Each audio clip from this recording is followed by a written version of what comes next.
ഈശോയുടെ കരങ്ങളിലേക്ക് വളരെ പ്രത്യേകമായി നാം ഓരോരുത്തരെയും സമർപ്പിക്കാം. യേശുവിനെ ആരാധിക്കാൻ ദൈവം നൽകുന്ന അവസരവും സമയവുമാണിത്. ദൈവം ഒരു സമയം ഒരു കാര്യത്തിന് വേണ്ടി അനുവദിച്ചാൽ ആ ലക്ഷ്യത്തോടും അബോധ്യത്തോടും കൂടി ആയിരിക്കുന്ന എല്ലാവർക്കും അനുഗ്രഹം ഉറപ്പാണ്. അതുകൊണ്ട് ഓരോരുത്തരുടെയും ശരീരത്തെ, മനസ്സിനെ, ആത്മാവിനെ, പഞ്ചേന്ദ്രിയങ്ങളെ ക്രിസ്തു കേന്ദ്രീകൃതമാക്കുക. ദൈവം ഈ പരിസര പ്രദേശത്തായിരിക്കുന്ന മക്കളിൽ നിന്ന് ഇനി വരുന്ന സമയം മറ്റൊന്നും ആഗ്രഹിക്കുന്നില്ല. ക്രിസ്തുവിനെ ആരാധിക്കണം എന്നുള്ളതല്ലാതെ. ക്രിസ്തുവിനെ ആരാധിക്കുന്ന എല്ലാ മക്കൾക്കും അനവധി അനുഗ്രഹങ്ങൾ ദൈവം ഈ മണിക്കൂറിൽ ഒരുക്കി വെക്കുന്നുണ്ട്. അത് നഷ്ടപ്പെടുത്താതിരിക്കുവാൻ നിന്റെ ഇന്ദ്രിയങ്ങളെ, നിന്റെ മനസ്സിനെ, നിന്റെ ശരീരത്തെ, നിന്റെ ആത്മാവിനെ ക്രിസ്തുവിലേക്ക് കേന്ദ്രീകരിക്കുക. യേശുവിനെ ആരാധിക്കാൻ ഒരുങ്ങുക. യേശുവിന് ആരാധന നൽകുവാൻ നീയും ആഗ്രഹിക്കുക.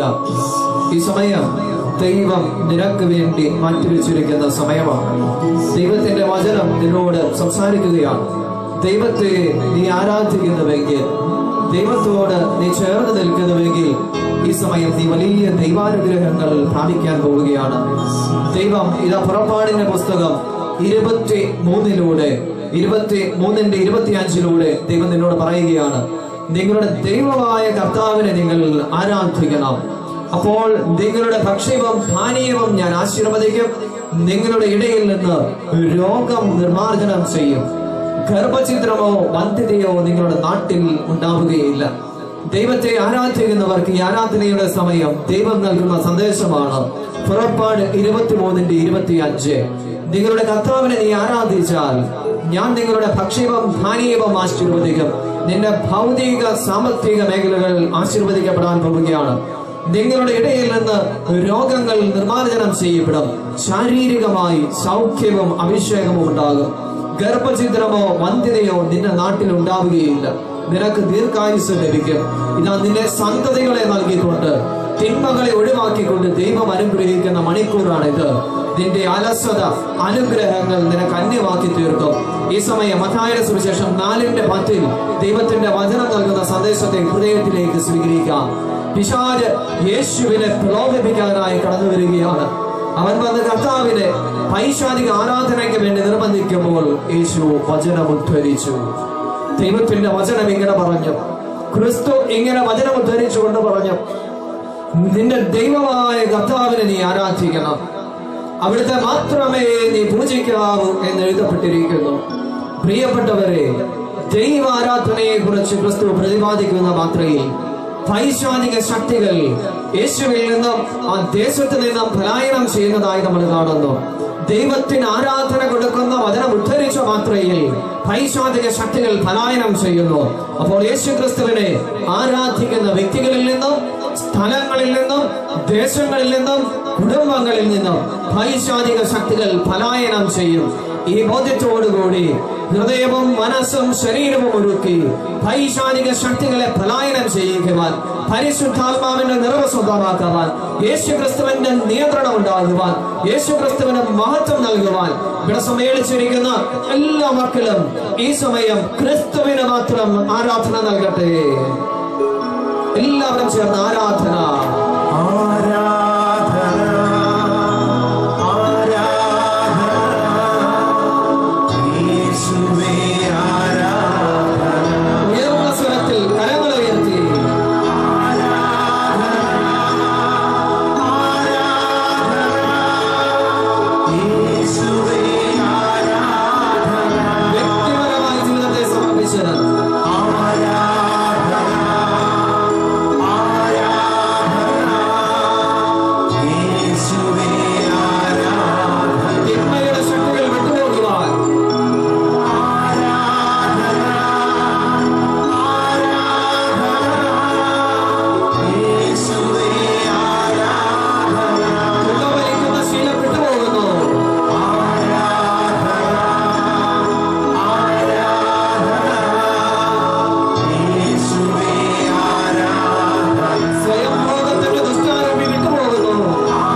ആത്മാർത്ഥമായി പ്രാർത്ഥിക്കുന്ന എല്ലാ മക്കൾക്കും ശക്തമായി ദൈവത്തിന്റെ ആത്മാവിന്റെ ഇടപെടലുണ്ടാകും.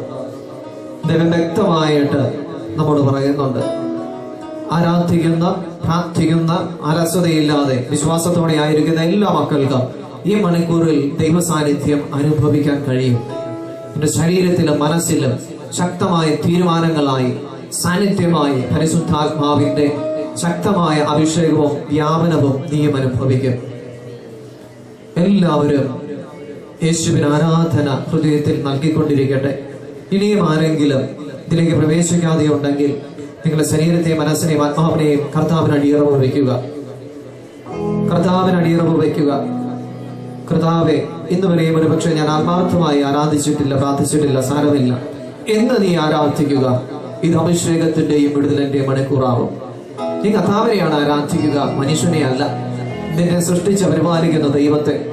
ഈ ദൈവമാണ് ഉണ്ടാകട്ടെ എന്ന് പറഞ്ഞപ്പോൾ സർവചരാചരങ്ങളും സൃഷ്ടിക്കപ്പെട്ടത്.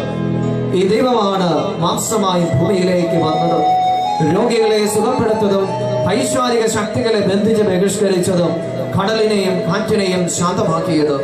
ഈ ദൈവത്തെ ആരാധിക്കുവാൻ ഒരുവനും ലജ്ജിക്കണ്ട. ഈ ദൈവത്തെ ആരാധിച്ചവരെല്ലാം അത്ഭുതങ്ങൾ ദർശിച്ചു. ഈ ദൈവം അത്ഭുതങ്ങൾ ചെയ്യും മുമ്പ് ചോദിച്ചു, എനിക്കിത് ചെയ്തു തരാൻ കഴിയുമെന്ന് നീ വിശ്വസിക്കുന്നുവോ?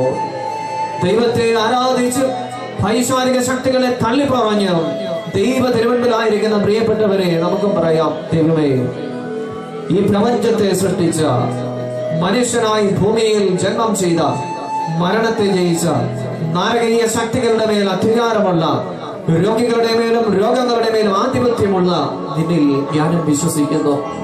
റോമാലേഖനം പറയുകയാണ് 10:9 യേശു ക്രിസ്തുവിനെ മരിച്ചവരിൽ നിന്ന് ദൈവം ഉയർപ്പിച്ചുവെന്ന് നീ വിശ്വസിക്കുകയും അധരം കൊണ്ട് ഈ വിശ്വാസം നീ ഏറ്റുപറയുകയും ചെയ്താൽ നിനക്കും രക്ഷയുണ്ട്. നീ ഹൃദയത്തിൽ വിശ്വസിക്കുക. ദൈവമേ, ഞാൻ വിശ്വസിക്കുന്നുവെന്ന് ഏറ്റുപറയുക. എല്ലാത്തിനും കരുത്തുള്ളവനാണല്ലോ കർത്താവേ നീ എന്ന് ഹൃദയത്തിൽ ഏറ്റുപറഞ്ഞുകൊണ്ട് ഈ വചനത്തെ നാം ഈ സമയം ഏറ്റുപാടി നമ്മുടെ വിശ്വാസം യേശുവിന്റെ മുൻപിൽ പ്രഖ്യാപിച്ചുകൊണ്ട് അനുഗ്രഹങ്ങൾ പ്രാപിക്കാം.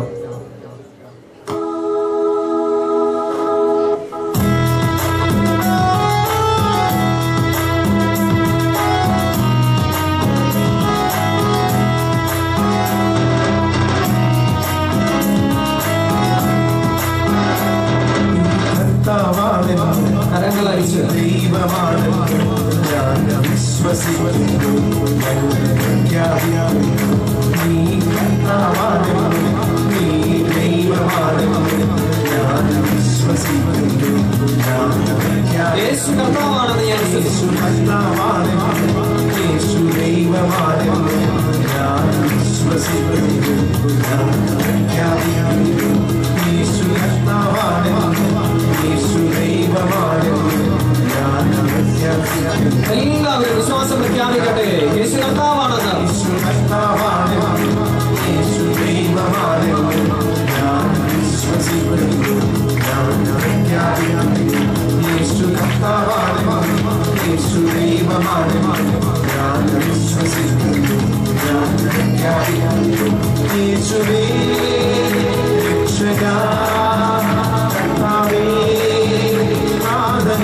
കരങ്ങൾ നീട്ടിപ്പിടിച്ചു. യേശുവേ,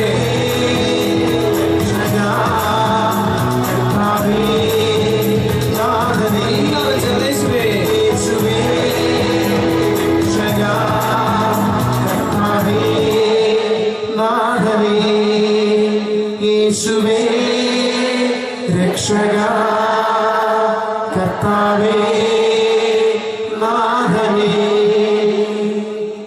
കരങ്ങൾ നെഞ്ചോട് വീണ്ടും ചേർത്ത് പിടിക്കാം. നാം ഈ സമയം കർത്താവിന്റെ കരങ്ങളിലേക്ക് ഒരിക്കൽ കൂടി നമ്മളെ സമർപ്പിക്കുകയാണ്. യേശുവിനെ ആരാധിച്ചുകൊണ്ട് പൈശാചിക ആധിപത്യങ്ങളെ തള്ളിപ്പറഞ്ഞവരാണ് നാം ഈ നിമിഷം. അതുപോലെ കർത്താവിലുള്ള വിശ്വാസം പ്രഖ്യാപിച്ചുകൊണ്ട് കർത്താവിന്റെ സാന്നിധ്യയിൽ അനുഗ്രഹങ്ങൾ പ്രാപിക്കാൻ സജ്ജരായി നിൽക്കുന്നവരാണ് നാം ഈ സമയം. കണ്ണുകൾ അടയ്ക്കാം. കർത്താവിനെ ആരാധിച്ചും കർത്താവിനെ വിശ്വസിച്ചും നിൽക്കുന്ന നമുക്ക് ഓരോരുത്തർക്കും പ്രത്യേകമായി സൗഖ്യത്തിനു വേണ്ടി ആഗ്രഹിച്ച് പ്രാർത്ഥിക്കാം. സൗഖ്യം യേശു നൽകുന്ന സൗജന്യ സമ്മാനമാണ്. 1 പത്രോസ് 2:24 വചനം ഇങ്ങനെ പറയാം, അവന്റെ മുറിവുകളാലാണ് നിനക്ക് സൗഖ്യം.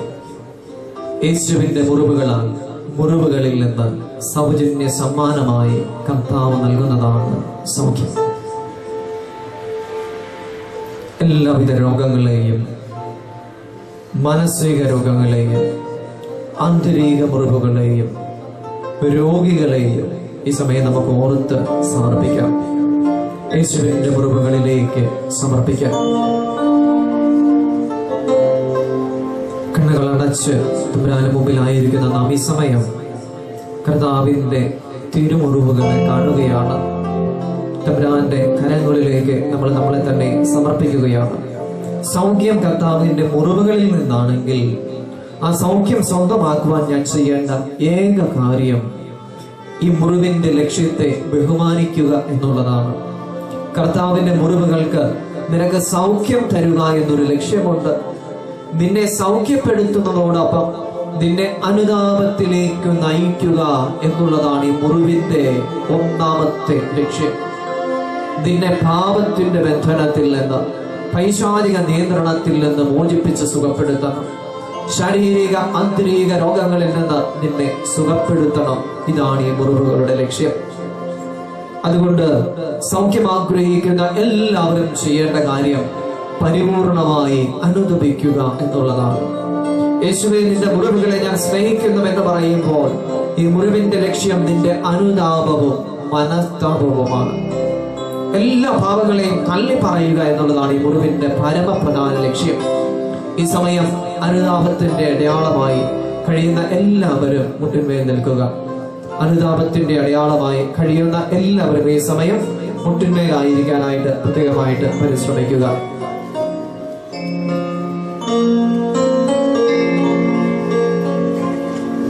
മുട്ടിന്മേലായിരുന്ന കണ്ണുകൾ അടച്ചുകൊണ്ട് തന്നെ ഹൃദയത്തിൽ ഇനിയും ഏതെങ്കിലും പാപങ്ങൾ രഹസ്യമായി സൂക്ഷിച്ച് ഞാൻ സന്തോഷിക്കുന്നുണ്ടെങ്കിൽ, ഉപേക്ഷിക്കില്ല എന്ന് ഞാൻ പിടിവാശി വയ്ക്കുന്നുണ്ടെങ്കിൽ, ആരോടെങ്കിലും ഒക്കെ ക്ഷമിക്കില്ല എന്ന് ഞാൻ കരുതുന്നുണ്ടെങ്കിൽ, വെറുപ്പ് സൂക്ഷിക്കുന്നുണ്ടെങ്കിൽ, ദൈവത്തിനും വചനത്തിനും സഭയ്ക്കും പഠനങ്ങൾക്കും ദൈവിക പഠനങ്ങൾക്കും നിരക്കാത്തതായി സൂക്ഷിക്കുന്നുണ്ടെങ്കിൽ ഈ സമയം മാപ്പിരുന്നുകൊണ്ട് കർത്താവിന്റെ മുറിവിനെ നീ ബഹുമാനിക്കുക. ഹൃദയത്തിൽ മനസ്താപ പ്രകരണം ചൊല്ലി പ്രാർത്ഥിക്കട്ടെ.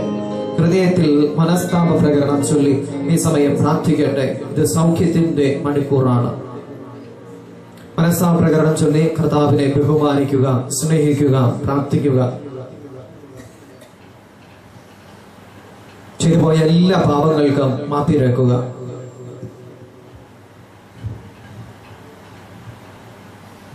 യേശുവിന്റെ മുമ്പിൽ നമ്മളെ തന്നെ സമർപ്പിച്ചുകൊണ്ട് ഈ സമയം കുരിശിന്റെ ചുവടിലായിരിക്കും നമ്മൾ കരുണയ്ക്ക് വേണ്ടി പ്രാർത്ഥിക്കുകയാണ്. ദൈവമേ, എന്റെ മേൽ, എന്റെ പാപങ്ങളുടെ മേൽ, രോഗങ്ങളുടെ മേൽ, ഞാൻ സമർപ്പിച്ച വ്യക്തികളുടെ മേൽ, അവരുടെ രോഗങ്ങളുടെ മേൽ, ആന്തരിക മുറിവുകളുടെ മേൽ, ഭയങ്ങളുടെ മേൽ, തകർച്ചകളുടെ മേൽ നിന്റെ മുറിവിനെ ബഹുമാനിച്ചു നിൽക്കുന്ന, നിന്റെ മുറിവിനെ ബഹുമാനിച്ചുകൊണ്ട് ഭാവത്തിൽ നിന്ന് പിന്തിരിയാമെന്ന് പ്രഖ്യാപിച്ചിരിക്കുന്ന എന്റെ മേൽ കരുണ തോന്നണമേ.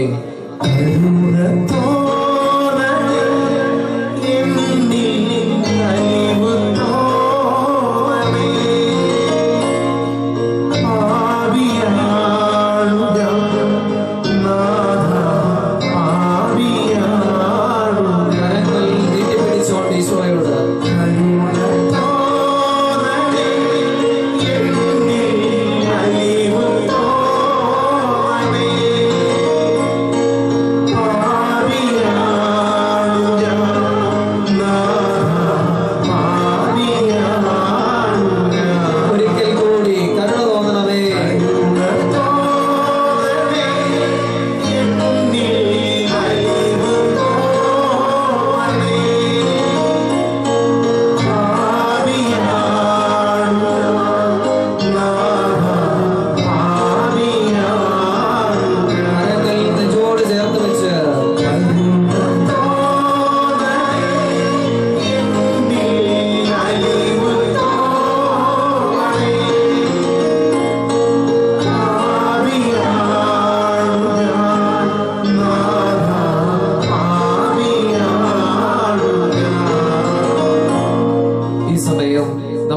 കൂടി പ്രാർത്ഥനാപൂർവ്വം കർത്താവിന് മുമ്പിൽ ഏറ്റുനിൽക്കുന്നു. എല്ലാ മക്കളും ഈ സമയം പ്രാർത്ഥനാപൂർവ്വം പ്രത്യാശയോടെ, സന്തോഷത്തിന്റെ ലക്ഷണമാണ് ഏറ്റുനിൽക്കുക എന്ന് പറഞ്ഞാൽ ആരാധനാക്രമത്തിൽ യേശുവിന്റെ മുൻപിൽ പ്രത്യാശയോടും സന്തോഷത്തോടും കൂടെ പാപങ്ങളൊക്കെ ക്ഷമിക്കപ്പെട്ടവരാണ് നമ്മൾ കുമ്പസാരത്തിലൂടെയും പ്രത്യേകിച്ച് പ്രാർത്ഥനയിലൂടെയും കുമ്പസാരത്തിലൂടെയും എല്ലാം അതിന്റെ സന്തോഷത്തോടെ കണ്ണുകളടച്ച് തമ്പുരാന്റെ മുമ്പിൽ തന്നെ ആയിരിക്കുകയാണ്. ഈ സമയം പ്രത്യേകമായി യേശുവിന്റെ നാമത്തിൽ വിശ്വസിച്ചുകൊണ്ട് നമ്മൾ പ്രാർത്ഥിക്കാൻ ഒരുങ്ങുകയാണ്. ആരാധിച്ചും വിശ്വസിച്ചും അനുദപിച്ചും ദൈവാനുഗ്രഹം പ്രാപിക്കാൻ നിൽക്കുന്ന ജനമാണ് നമ്മൾ. ഇവിടെ ക്രിസ്തുവിന്റെ മറ്റൊരു വാഗ്ദാനം കൂടെ നമ്മൾ അനുസ്മരിച്ച് പ്രാർത്ഥിക്കുകയാണ്. യോഹന്നാൻ 16:23 ദൈവത്തിന്റെ വചനം ഇങ്ങനെ പറയുന്നു, എന്റെ നാമത്തിൽ നിങ്ങൾ എന്തെങ്കിലും ചോദിച്ചാൽ നിങ്ങൾക്ക് അത് ലഭിക്കും. പിന്നെ യോഹന്നാൻ 14:13-14 വചനങ്ങളിൽ ഈശോ ആവർത്തിക്കുകയാണ്, എന്റെ നാമത്തിൽ നിങ്ങൾ എന്തെങ്കിലും ചോദിച്ചാൽ പിതാവ് പുത്രനിൽ മഹത്വപ്പെടുന്നതിന് വേണ്ടി ഞാൻ അത് പ്രവർത്തിക്കും. വീണ്ടും തമ്പുരാൻ പറയുന്നു 16:24 യോഹന്നാൻ, എന്റെ നാമത്തിൽ നിങ്ങൾ ഇതുവരെയും ഒന്നും ചോദിച്ചില്ല, അതുകൊണ്ടാണ് നിങ്ങൾക്ക് ലഭിക്കാത്തത്. യേശുവിന്റെ നാമം ഉപയോഗിച്ച് പ്രാർത്ഥിക്കണമെന്ന്, യേശു നാമത്തിൽ പ്രാർത്ഥിക്കണമെന്ന് പ്രത്യേകമാം വിധം ഈശോ പഠിപ്പിക്കുകയാണ്. അതിന് കാരണമുണ്ട്. അത്ഭുതങ്ങൾ ഉണ്ടാവുക, അടയാളങ്ങൾ ഉണ്ടാവുക, രോഗശാന്തികൾ സംഭവിക്കുക യേശു ക്രിസ്തുവിന്റെ പരിശുദ്ധ നാമത്തിലാണ്. ഈ സമയം നാം ഒന്ന് ചേർന്ന് അത് ആവർത്തിച്ച് അവിശ്വാസം പാടി പ്രാർത്ഥിക്കാം. അത്ഭുതങ്ങളും രോഗശാന്തിയും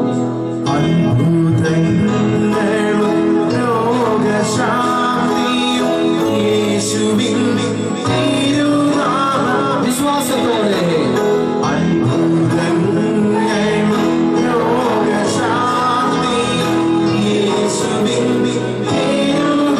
എന്റെ പ്രാർത്ഥനകളിൽ അത്ഭുതത്തിന് വേണ്ടി വിശ്വാസത്തോടെ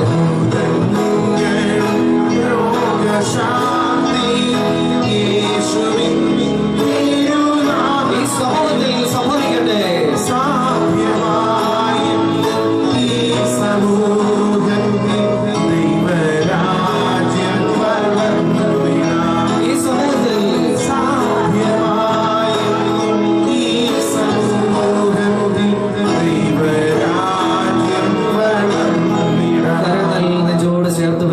തിരിച്ചറിയുക, ഈ ശക്തമായ വിശ്വാസമുണ്ടായിരുന്നവരായിരുന്നു അപ്പസ്തോലഗണം. അവര് ഇപ്രകാരം യേശുവിന്റെ നാമം ഉപയോഗിച്ച് പ്രാർത്ഥിക്കുന്നതായി വചനങ്ങൾ സ്ഥിരീകരിക്കുന്നുണ്ട്. അപ്പസ്തോല പ്രവർത്തനം 3:6 നമ്മൾ ഇങ്ങനെ ഒരു സംഭവം കാണുന്നില്ലേ? അവര് സുന്ദര കവാടം എന്ന ദേവാലയത്തിന്റെ മുമ്പിലൂടെ കടന്നു പോകുമ്പോൾ മുടന്തനായ വ്യക്തി അപ്പസ്തോലന്മാരോട് ഭിക്ഷ യാചിച്ചു. അവർ പറഞ്ഞു, ഞങ്ങളുടെ കയ്യിൽ സ്വർണമില്ല, ഞങ്ങളുടെ കയ്യിൽ വെള്ളിയില്ല, ഞങ്ങൾക്കുള്ളത് നിനക്ക് ഞങ്ങൾ തരുന്നു. അവരിങ്ങനെ പറഞ്ഞു, പ്രാർത്ഥിച്ചു, നസ്രായനായ യേശുവിന്റെ നാമത്തിൽ നീ ഏറ്റു നടക്കുക. യേശുവിന്റെ നാമത്തിൽ പ്രാർത്ഥിച്ചപ്പോൾ യോഹന്നാൻ 16:23 യോഹന്നാൻ 14:13-14 വചനങ്ങളിൽ ക്രിസ്തുവിന്റെ വാഗ്ദാനത്തിൽ വിശ്വസിച്ച് കൽപ്പിച്ചപ്പോൾ ആ യാത്രയിൽ അവിടെ അത്ഭുതകരമായി ആ മുടന്തിന്റെ കണങ്കാലുകൾ ശക്തി പ്രാപിക്കുന്നതായി ദൈവത്തിന്റെ വചനം സ്ഥിരീകരിക്കുകയാണ്. വീണ്ടും അപ്പസ്തോല പ്രവർത്തനം 4:30-31 സഭ പ്രതികൂല സാഹചര്യങ്ങളിലൂടെ കടന്നു പോകുമ്പോൾ അപ്പസ്തോല ഗണം ഇങ്ങനെ പ്രാർത്ഥിച്ചു, പിതാവായ ദൈവമേ, അവിടുത്തെ പുത്രനായ യേശുവിന്റെ പരിശുദ്ധ നാമത്തിൽ അടയാളങ്ങളും അത്ഭുതങ്ങളും രോഗശാന്തികളും സംഭവിക്കുന്നതിന് വേണ്ടി നിന്റെ പരിശുദ്ധ കരം നീട്ടുമാറാകണമേ. ആ സമയം ആ പ്രദേശം കുലുങ്ങുമാർ യേശുവിന്റെ നാമത്തിൽ പരിശുദ്ധാത്മാവിനെ നൽകുന്നതായി വചനം സ്ഥിരീകരിക്കുകയാണ്. പ്രിയപ്പെട്ട ദൈവജനമേ, ഈ സമയം യേശുവിന്റെ നാമത്തിൽ നമുക്കും പ്രാർത്ഥിക്കാം. തിരിച്ചറിയുക, അപ്പസ്തോല പ്രവർത്തനം 4:12 ദൈവത്തിന്റെ വചനം പറയുകയാണ്, ആകാശത്തിന്റെ കീഴെ മനുഷ്യ നിന്റെ രക്ഷയ്ക്ക് വേണ്ടി, നിന്റെ തകർച്ചയിൽ നിന്നെ രക്ഷിക്കുവാൻ വേണ്ടി, രോഗത്തിൽ നിന്നെ രക്ഷിക്കുവാൻ വേണ്ടി, പാപത്തിൽ നിന്നെ രക്ഷിക്കുവാൻ വേണ്ടി യേശു എന്നല്ലാതെ മറ്റൊരു നാമമില്ല, യേശു എന്നല്ലാതെ മറ്റൊരു നാമമില്ല. അപ്പസ്തോലന്മാർ പറഞ്ഞു, നിന്റെ നാമത്തിൽ ഞങ്ങൾ പിശാചുക്കളോട് കൽപ്പിച്ചു, അവ വിട്ടുപോയി. യേശുവിന്റെ നാമം ശക്തമാണ്. ഫിലിപ്പിയർ 2:8-10 ദൈവത്തിന്റെ വചനം പറയും, ആകാശത്തിലും ഭൂമിയിലുമുള്ള സകല മുട്ടുകളും യേശുവിന്റെ മുമ്പിൽ മടക്കപ്പെടും. മറ്റൊന്നിലേക്ക് നമ്മൾ ശ്രദ്ധിക്കുന്നില്ല, ആരിലേക്കും ശ്രദ്ധിക്കുന്നില്ല, മറ്റു ശബ്ദങ്ങളിലേക്ക് ശ്രദ്ധിക്കുന്നില്ല. യേശുവേ വിളിച്ച് എല്ലാ മക്കളും പ്രാർത്ഥിക്കുകയേ.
കരങ്ങൾ നെഞ്ചോട് ചേർത്ത് വയ്ക്കാം. കണ്ണുകൾ അടച്ചു തന്നെ യേശുവിന്റെ നാമം ഉച്ചരിച്ചും സ്തുതിച്ചും സാവധാനത്തിൽ ചെറിയ ശബ്ദത്തിൽ നിങ്ങൾ പ്രാർത്ഥിച്ചുകൊണ്ടിരിക്കുക. ചെറിയ ശബ്ദത്തിൽ പ്രാർത്ഥിച്ചുകൊണ്ടിരിക്കുക. അനേക മക്കളെ കർത്താവ് സ്പർശിക്കുന്നുണ്ട്. കർത്താവിന്റെ ശക്തമായ സാന്നിധ്യം ശരീരത്തിലും മനസ്സിലും അനുഭവിക്കാൻ കഴിയുന്നുണ്ട്. രോഗികൾ സുഖം പ്രാപിക്കുന്നുണ്ട്. പ്രത്യേകമായിട്ട് നിങ്ങളെ സമർപ്പിച്ച് പ്രാർത്ഥിച്ചുകൊണ്ട് തന്നെ ഇരിക്കുക. ചെറിയ രോഗികളുടെ മേൽ കർത്താവിന് പ്രത്യേകമായ കരുതലും കരുണയും ഉണ്ട്. രോഗികളോട് പ്രത്യേകമായിട്ടുള്ള കരുതലും കരുണയും ഉള്ളവനാണ് കർത്താവ്. കർത്താവിന്റെ കരങ്ങളിലേക്ക് സമർപ്പിച്ച് പ്രാർത്ഥിച്ചുകൊണ്ടേയിരിക്കുക. മത്തായിയുടെ സുവിശേഷം 4:24 വചനത്തിൽ നമ്മൾ ഇങ്ങനെ കാണുന്നുണ്ടല്ലോ, അവരെല്ലാ രോഗികളെയും യേശുവിന്റെ അരികിലേക്ക് കൊണ്ടുവന്നു. തളർവാദ രോഗികളെ, അപസ്മാര രോഗികളെ, പൈശാചിക ബാധയേറ്റവരെ, വിവിധ വ്യതകളാലും വ്യാധികളാലും തളർന്നു പോയവരെ എന്ന് പറഞ്ഞാൽ ശരീരത്തിന് പ്രശ്നമുള്ളവരെ, മാനസികമായ പ്രശ്നങ്ങളുള്ളവരെ, ആധ്യാത്മിക പ്രശ്നങ്ങളുള്ളവരെ യേശുവിന്റെ അരികിൽ കൊണ്ടുവന്നപ്പോൾ എല്ലാവരെയും അവൻ സുഖപ്പെടുത്തിയെന്ന് ദൈവത്തിന്റെ വചനം പറയുകയാണ്. ഒരാളെ പോലും അവൻ വിട്ടില്ല. എല്ലാ രോഗികളുടെ മേലും കരുണ തോന്നിയവനാണ് തമ്പുരാൻ, അലിമ തോന്നിയവനാണ് തമ്പുരാൻ, എല്ലാവരെയും സുഖപ്പെടുത്തിയവനാണ് തമ്പുരാൻ. അതേ തമ്പുരാൻ മാറ്റമില്ലാതെ ഇന്നും അനേകർക്ക് ദിവ്യകാരുണ്യത്തിൽ തന്റെ സാന്നിധ്യം നൽകിക്കൊണ്ട് ആരാധനയുടെ അനേക മണിക്കൂറുകളിൽ അഭിഷേകവും സൗഖ്യവും നൽകിക്കൊണ്ടിരിക്കുന്ന തമ്പുരാൻ നമ്മുടെ മുൻപിൽ എന്നെ സ്പർശിക്കാൻ, നിങ്ങൾ ഓരോരുത്തരെയും സ്പർശിക്കാൻ, നമ്മുടെ പ്രാർത്ഥനകളെ സ്പർശിക്കാനായിരിക്കുകയാണ്. തമ്പുരാന്റെ കരങ്ങളിലേക്ക് നൽകിക്കൊണ്ടിരിക്കുക, പ്രാർത്ഥിച്ചുകൊണ്ടിരിക്കുക. വിശ്വാസത്തോടെ നിങ്ങളുടെ പ്രാർത്ഥനകളെ സമർപ്പിച്ചുകൊണ്ട് തമ്പുരാന്റെ കരങ്ങളിൽ നമ്മൾ തന്നെ സമർപ്പിച്ച് പ്രാർത്ഥിക്കുക. അനേക മക്കൾക്ക് തമ്പുരാൻ സൗഖ്യം നൽകുന്നു, വിടുതൽ നൽകുന്നു, അഭിഷേകം നൽകുന്നു. തമ്പുരാനോട് പ്രാർത്ഥിക്കുക. ഈ സമയം നമ്മളെല്ലാവരും ഏറ്റുചൊല്ലി പ്രാർത്ഥിക്കുകയാണ്. കരങ്ങൾ ഈശോയിലേക്ക് നീട്ടിപ്പിടിച്ചുകൊണ്ട് നമുക്ക് ഏറ്റുചൊല്ലി പ്രാർത്ഥിക്കാം. കർത്താവായ ഈശോയെ, നിന്റെ വചനത്തിൽ ഞങ്ങൾ വിശ്വസിക്കുന്നു, നിന്റെ നാമത്തിൽ ഞങ്ങൾ വിശ്വസിക്കുന്നു. അത്ഭുതകരമായ യേശുവേ, നിന്റെ നാമത്തിൽ, നിന്റെ അത്ഭുത നാമത്തിൽ, നിന്റെ അത്യുന്നത നാമത്തിൽ ഞങ്ങൾ പ്രാർത്ഥിക്കുന്നു. യോഹന്നാന്റെ സുവിശേഷം 14:16-23, 14:13, ഫിലിപ്പി ലേഖനത്തിന്റെ 2:8-10, അപ്പസ്തോല പ്രവർത്തനം 4:12, റോമാലേഖനത്തിന്റെ 10:9, അപ്പസ്തോല പ്രവർത്തനം 4-ാം അധ്യായത്തിന്റെ 30-31 വചനങ്ങളും വിശ്വസിച്ചുകൊണ്ട് ഞങ്ങൾ പ്രാർത്ഥിക്കുന്നു. യേശുവേ, നിന്റെ നാമത്തിൽ രോഗങ്ങൾ മാറിപ്പോകട്ടെ. നിന്റെ നാമത്തിൽ പൈശാചിക ശക്തികൾ പലായനം ചെയ്യട്ടെ. നിന്റെ നാമത്തിൽ അടക്കദോഷങ്ങൾ വിട്ടുപോകട്ടെ. നിന്റെ നാമത്തിൽ പരിശുദ്ധാത്മാവ് നിറയട്ടെ. നിന്റെ നാമത്തിൽ ഞങ്ങളുടെ പ്രാർത്ഥനകൾ സഫലമാകട്ടെ. സഭയോട് ചേർന്ന്, മാർപ്പാപ്പായോട് ചേർന്ന്, വൈദികരോട് ചേർന്ന് നിന്റെ സാന്നിധ്യത്തിൽ ഞങ്ങൾ പ്രാർത്ഥിക്കുന്നു. വചനം സ്ഥിരീകരിക്കണമേ, സാന്നിധ്യം സ്ഥിരീകരിക്കണമേ, സാന്നിധ്യം അനുഭവിക്കാൻ അനുവദിക്കണമേ. യേശുവേ, നിന്റെ നാമത്തിൽ രോഗങ്ങൾ മാറിപ്പോകട്ടെ. യേശുനാമത്തിൽ ഐശ്വര്യത വിട്ടുപോകട്ടെ. യേശുനാമത്തിൽ കുടുംബ സമാധാനം ഉണ്ടാകട്ടെ. യേശുനാമത്തിൽ അടക്കദോഷങ്ങൾ മാറിപ്പോകട്ടെ. യേശുനാമത്തിൽ പരിശുദ്ധാത്മാവ് ഇറങ്ങി വരട്ടെ, ഞങ്ങളിൽ ജ്വലിക്കട്ടെ. യേശുനാമത്തിൽ കുടുംബങ്ങളിൽ സമാധാനമുണ്ടാകട്ടെ. യേശുനാമത്തിൽ ആരാധനയ്ക്ക് വേണ്ട അഭിഷേകം ഉണ്ടാകട്ടെ. യേശുനാമത്തിൽ മാനസിക സൗഖ്യമുണ്ടാകട്ടെ. യേശുനാമത്തിൽ ശാരീരിക സൗഖ്യമുണ്ടാകട്ടെ. യേശുനാമത്തിൽ ആത്മാഭിഷേകം ഉണ്ടാകട്ടെ. ഒരിക്കൽ കൂടി എല്ലാവരും ചേർന്ന് സ്തുതിച്ച് പ്രാർത്ഥിക്കട്ടെ. യേശുവേ,